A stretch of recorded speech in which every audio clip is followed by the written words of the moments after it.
Halo anak-anak, selamat pagi semuanya.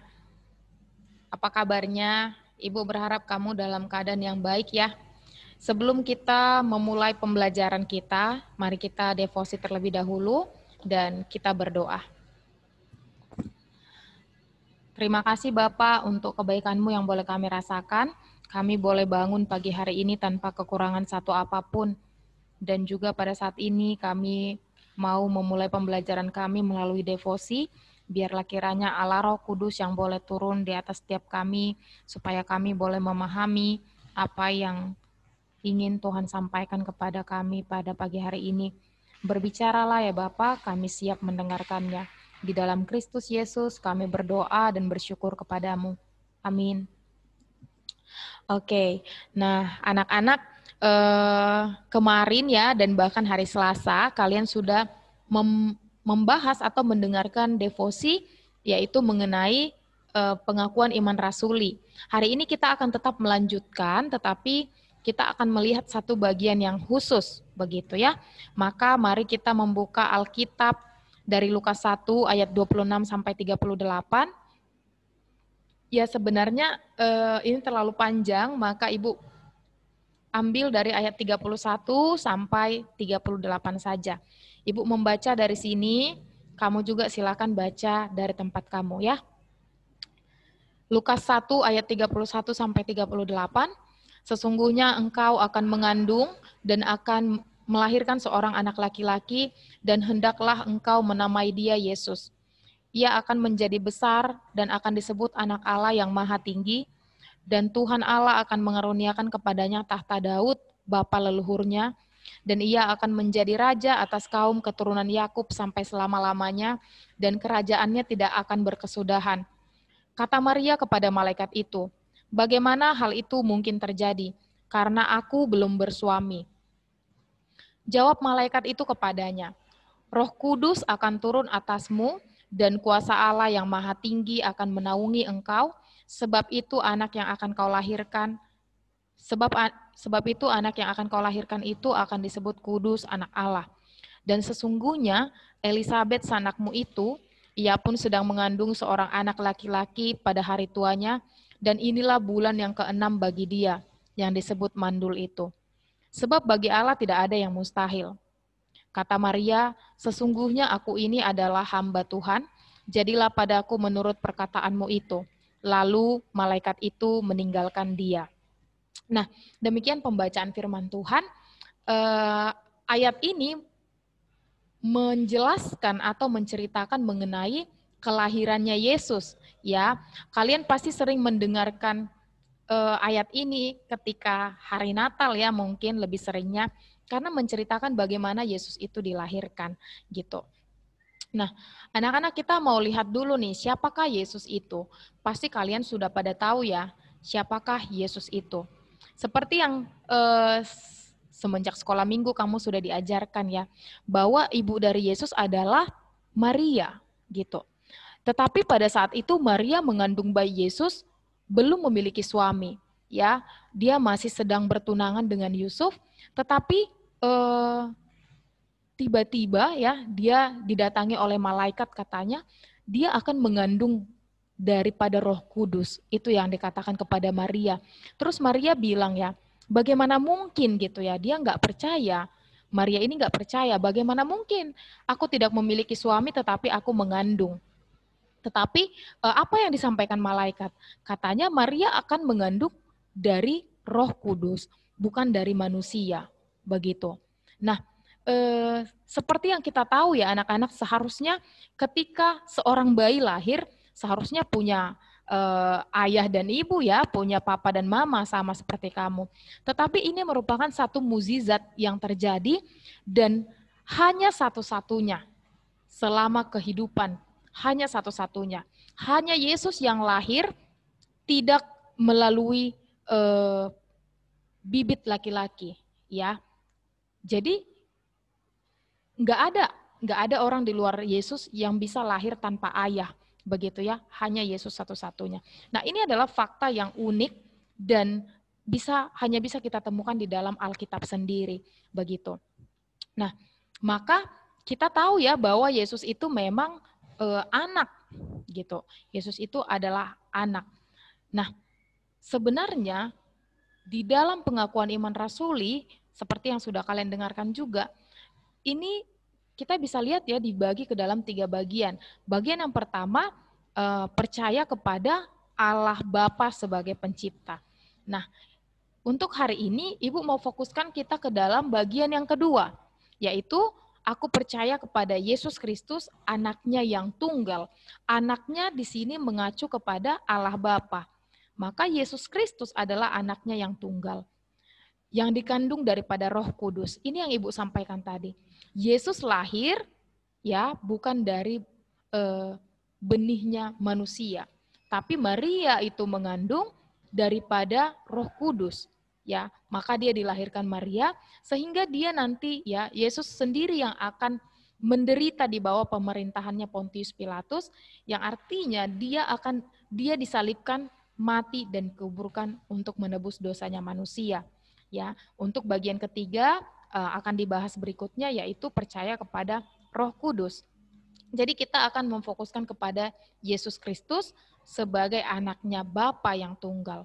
Nah, maka kita bisa melihat di sini ya anak-anak, Allah Tritunggal itu sendiri. Nah, Bu, berarti Yesus nggak punya Bapa secara manusiawi? Tidak. Nah, akan tetapi Allah Bapa adalah Bapanya. Itu ya anak-anak kita bisa lihat.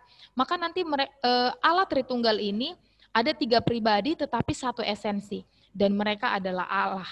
Ya, ini adalah Allah. Maka anak ini, Son, Bapanya adalah Allah Bapa, dan dikandung, dan ada Yesus itu lahir karena adanya Roh Kudus. Roh Kudus yang turun atas Maria. Sehingga ada bayi Yesus tadi. Ya, jadi ini yang bisa kita lihat sebenarnya. Nah, jadi Bu, kenapa Yesus lahir tanpa ayah secara manusiawi? Gitu ya. Ya, kalau kamu pasti lahir punya papa, punya mama ya. Nah, tapi Yesus nggak punya anak-anak. Yesus tidak memiliki ayah secara manusiawi seperti kita. Terus kenapa dong Bu? Gitu. Ya, Ibu mau bawa sedikit nih ke dalam awal manusia pertama. Gitu. Kamu pasti tahu ya, Adam ya. Nah, Yesus disebut sebagai Adam yang kedua atau dalam bahasa Inggris second Adam. Ya. Nah, Adam yang pertama, kamu tahu ya, Adam yang pertama itu jatuh ke dalam dosa karena dia memakan buah pengetahuan yang ada di tengah-tengah Taman Eden, gitu ya. Nah, maka sebenarnya Adam sudah berdosa sehingga kita pun keturunannya itu berdosa. Nah, Yesus yang kita percayai ya, Yesus itu adalah Allah, hanya Yesus yang nantinya kan tersalib, benar ya?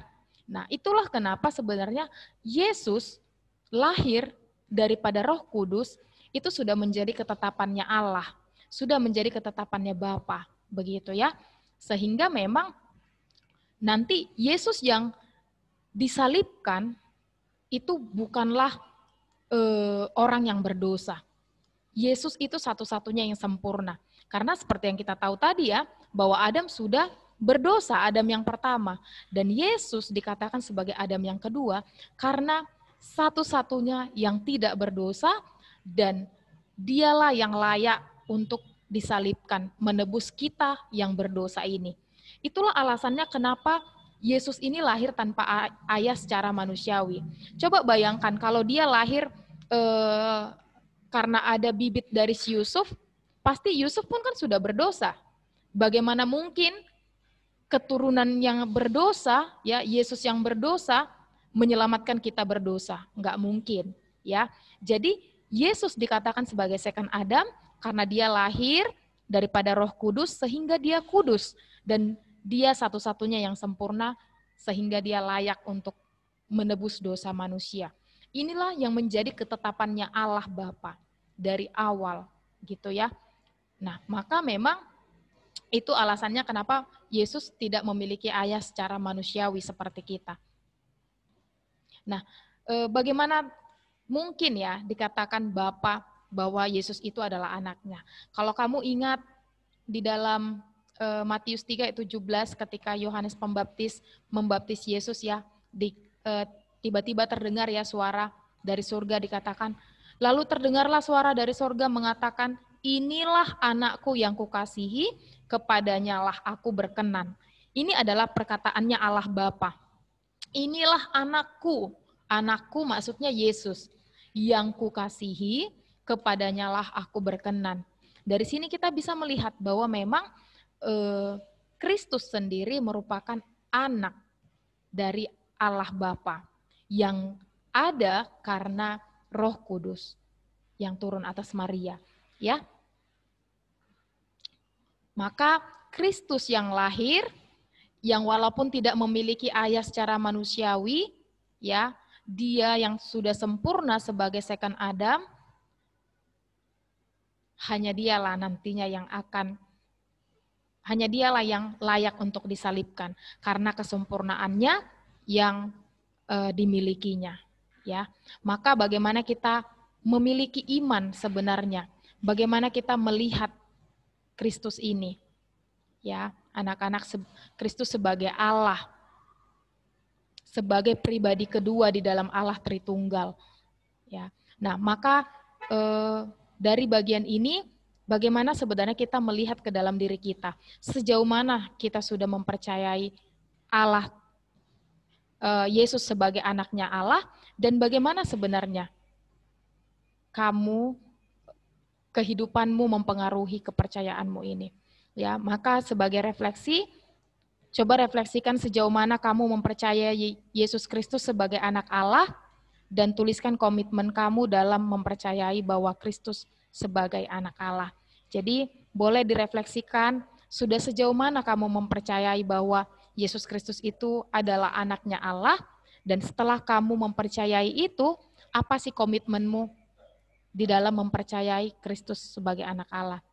Kita bisa melihat bahwa ada relasi antara Allah Bapa, Allah Anak, dan Allah Roh Kudus. Mereka satu, dan bagaimana kamu komitmenmu di dalam mempercayai bagian ini. Amin. Mari kita mengakhiri devosi ini, kita berdoa. Terima kasih Bapak untuk kebaikan-Mu yang boleh kami rasakan. Kami boleh kembali diingatkan melalui devosi pagi hari ini. Biarlah Engkau yang boleh menolong kami melihat Engkau sebagai Allah. Dan biarlah kami boleh terus mempercayai Engkau ya Bapa. Terima kasih Tuhan, ajar kami untuk boleh hidup sebagai anak-anak-Mu. Inilah doa kami mau menyerahkan juga pembelajaran sepanjang hari ini ke dalam tangan-Mu. Dalam Kristus Yesus kami berdoa dan bersyukur. Amin. Amin. Oke anak-anak, selamat belajar dan tetap semangat. Tuhan memberkatimu.